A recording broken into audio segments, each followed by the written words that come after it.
वसुदेव सुतं देवं कंसचाणूरमर्दनं देवकी परमानंदं कृष्णं वंदे जगद्गुरुं। मंचस्थ महानुभाव एवं पुरस्कार के लिए आमंत्रित सभी भाइयों बहनों, हिंदी सभी भाइयों बहनों, आज अभी जो प्रसंग चल रहा है बहुत ही अच्छा प्रसंग है। हिंदी के लिए जो लोग काम कर रहे हैं, ये काम के लिए पुरस्कार दिया जा रहा है।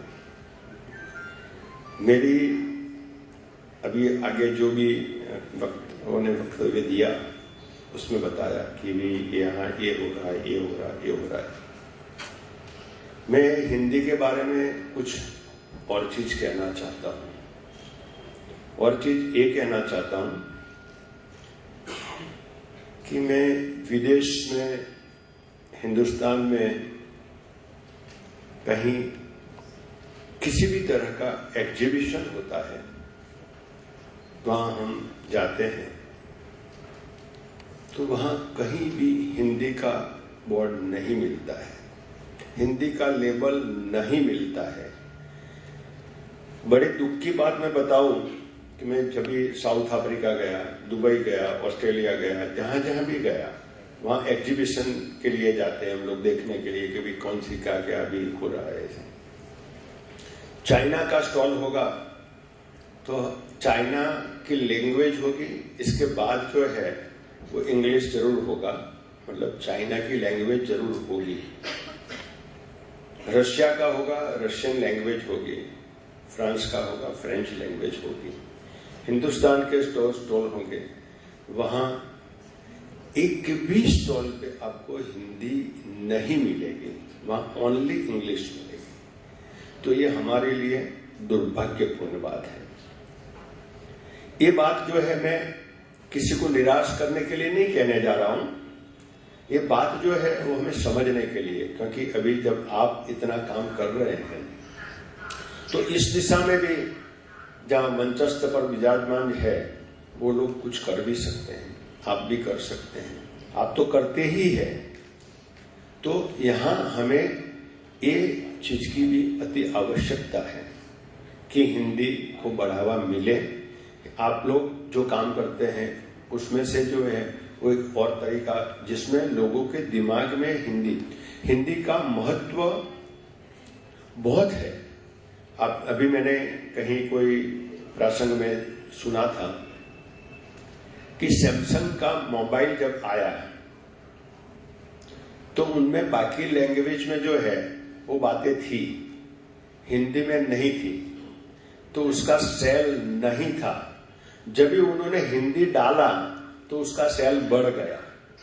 तो ये बताता है कि हिंदी की इंपॉर्टेंस कितनी है, हिंदी का महत्व कितना है हर किसी कंपनी के लिए। हमारे यहाँ हिंदी का महत्व हम लोग जो है वो खुद कम कर रहे हैं। तो वहां लोगों में ये जागरूकता लाने की अति आवश्यकता है कि हम हमारी मातृभाषा, हम हमारी राष्ट्र की भाषा, वो उनको बढ़ावा दें, उनको कुछ न कुछ तरीके से जो है उसको आगे बढ़ाए। आप लोग धन्यवाद के पात्र हैं, वंदन के पात्र हैं कि ऐसे समय में, ऐसी परिस्थिति में इतना अच्छा काम करते हो। इसलिए आप सबको वंदन, नमस्ते, अस्तु। धन्यवाद। शिक्षणविद, समाजशास्त्री, गुजरात स्थित अनेक सामाजिक शैक्षिक संस्थाओं के सूत्रधार वात्सल्य मूर्ति, समिति के अध्यक्ष डॉक्टर उर्मिलाबेन पटेल से नम्र निवेदन कि वे प्रासंगिक उद्बोधन करें। डॉक्टर उर्मिलाबेन पटेल। समारोह के अध्यक्ष भाई सुधीरेन्द्र मेहता, चंद्रकांत भाई, रघुवीर भाई, वासुदेव भाई, राजेंद्र भाई, नरेंद्र भाई, शरद भाई, મારા સાથીઓ જેવા हिंदी प्रचारकों, आमंत्रित मेहमानों और हिंदी प्रेमियों,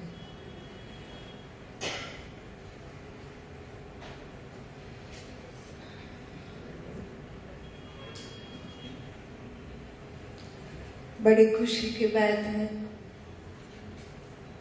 कि आज हम ये प्रचारों के सम्मेलन कर रहे हैं, जिनके कारण गुजरात में हिंदी जिंदा है। जब प्रवाह चल रहा है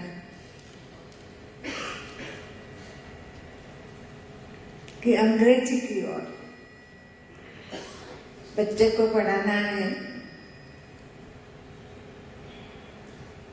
तो जूनियर केजी, सीनियर केजी में इंग्लिश मीडियम में ही पढ़ाना है। हमारी सोच ये नहीं है, बच्चों का कोई दोष नहीं, हमारी सोच नहीं है कि हमें हमारी राष्ट्रभाषा सिखानी चाहिए, मातृभाषा सिखानी चाहिए। इसके वजह हमें अंग्रेजी सिखाए और हमारे समाज को अंग्रेजियत का बिरुद दिलाने चाहते हैं। तो ये सोच को बदलना ये खूब जरूरी है और ये काम कोई समिति से नहीं बनती है, ये काम बनता है प्रचारकों से। तो सबसे महत्वपूर्ण उनका योगदान है, उसको बिरदाना खूब जरूरी है। अभी यहाँ बताया गया कि हम ये काम जो अत्यंत अगत्य कर रहे हैं, उसके लिए क्या पुरस्कार देते हैं, 1 रुपया, 1.5 रुपया, 2 रुपया,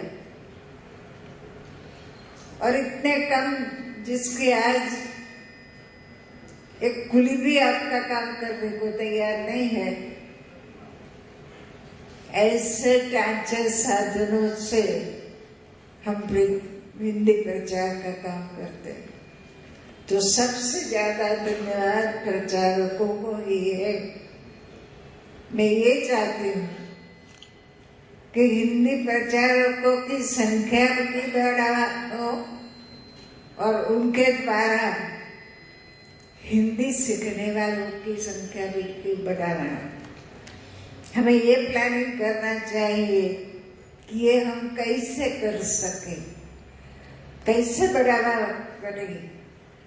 जैसे यहाँ हमने प्रयोग अहमदाबाद में किया था कि कॉरपोरेशन की सभी शालाओं के बच्चे को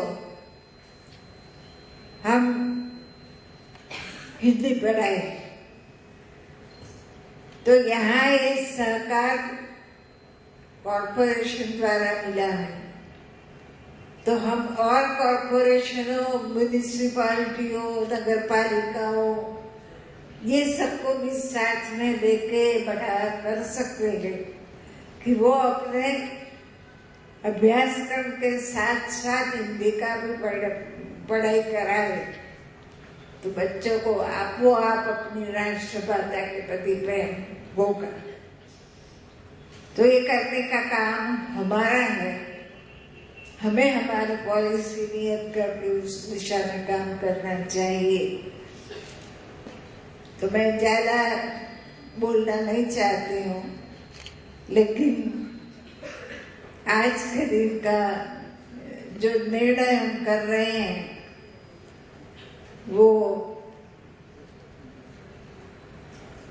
निर्णय से मेरे हिसाब से अगले साल कुछ न कुछ अच्छा परिणाम हम देख पाएंगे।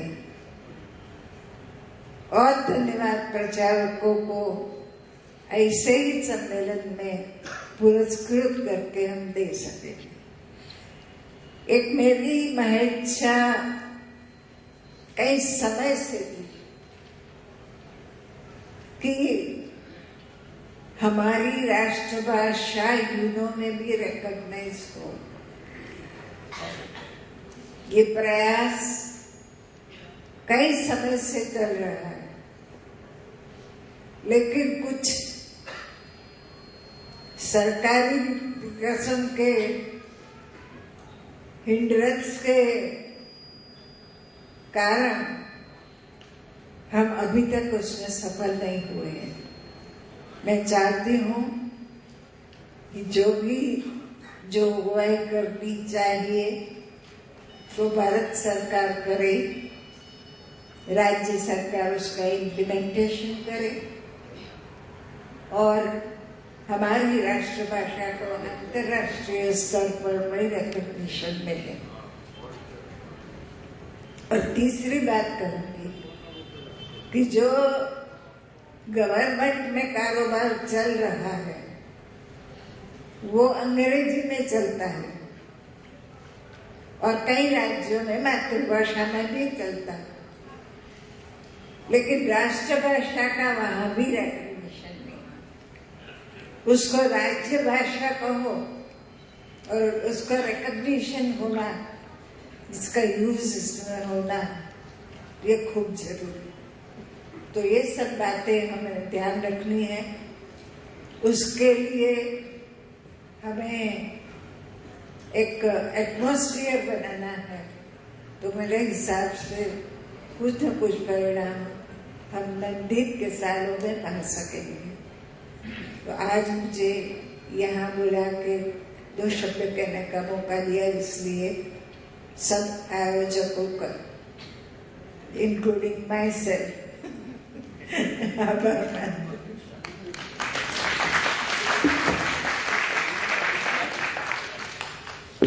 धन्यवाद।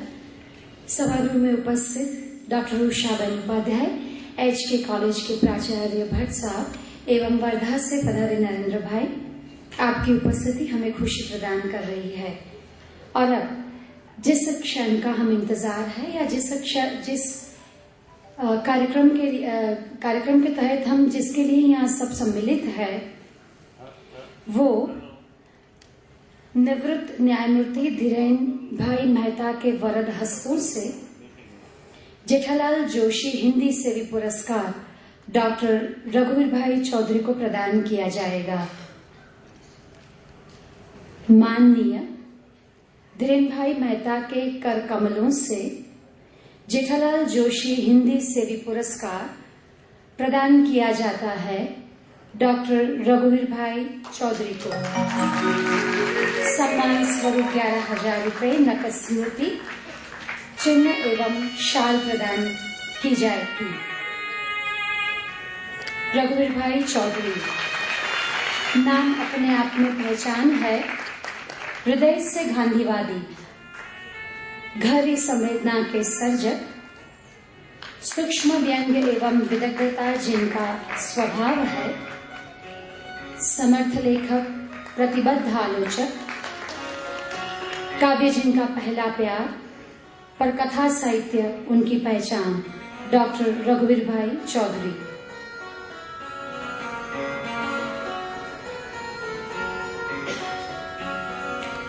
डॉक्टर रघुवीर भाई चौधरी से नम्र निवेदन है कि वे अपना प्रतिभाव दें। आदरणीय न्यायमूर्ति मेहता साहब, आदरणीय उर्मिला बहन जी, प्रिय चंद्रकांत भाई, समूचा जेठालाल जोशी परिवार जिसमें राजेंद्र का भी समावेश है, ये तो आप जानते ही होंगे, उसी परिवार के सदस्य बने हैं, अपनी इच्छा से बने हैं।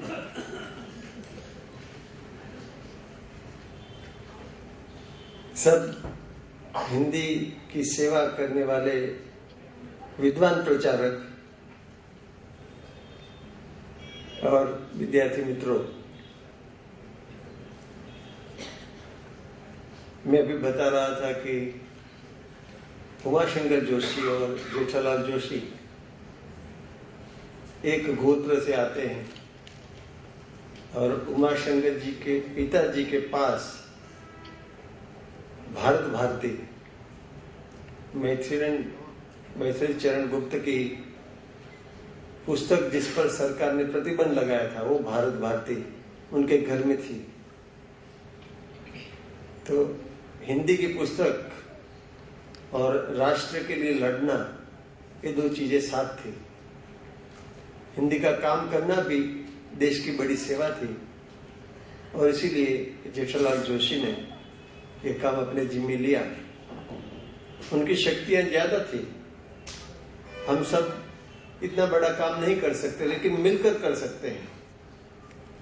तो एक पूरा परिवार जेठालाल जोशी जी का, और उस परिवार को आप सबने अपना माना और आप सब जुल मिलकर गुजरात में इतना अच्छा काम कर रहे हैं।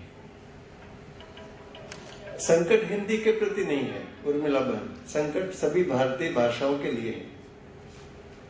अंग्रेजी का प्रभाव एक मोह के रूप में, एक पागलपन के रूप में बढ़ रहा है और इसके मूल में ये जो टेक्नोलॉजी है और खास करके कंप्यूटर साइंस के कारण इसका महत्व बढ़ा है।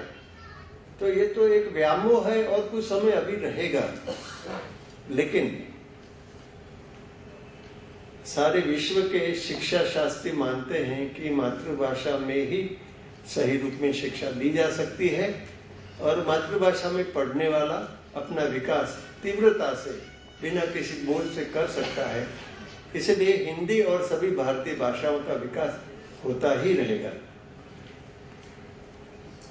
एक और, भले ही विश्वविद्यालय ने हिंदी विषय को हटाया, सही स्थान जो पहले था वो नहीं रहने दिया, लेकिन दूसरी ओर ये जो विविध चैनल्स हैं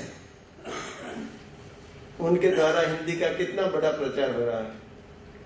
ये कितनी सारी नाट्य श्रेणियां चल रही हैं, संगीत चल रहा है, हिंदी गजल भी कितनी लोकप्रिय है, गुजराती के प्रवक्ता भी हिंदी शेर कहते हैं बीच बीच में। ये बहन क्या अध्यापिका है जो अनाउंस करते हैं? अच्छा, हिंदी बहुत अच्छी हिंदी बोलती हैं, बधाई। अब राजेंद्र पटेल को सिखाइए आप।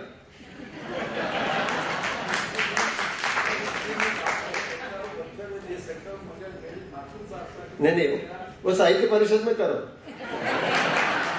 तो आपने बहुत अच्छा काम किया, इसलिए आप वहाँ उपाध्यक्ष हैं, वहाँ आप हिंदी में बोलेंगे तो मैं रोकूंगा, लेकिन यहाँ हिंदी बोलना चाहिए। नहीं रोकूंगा, वैसे नरेंद्र मोदी को नहीं रोक सकता तो आप कैसे रोकूंगा?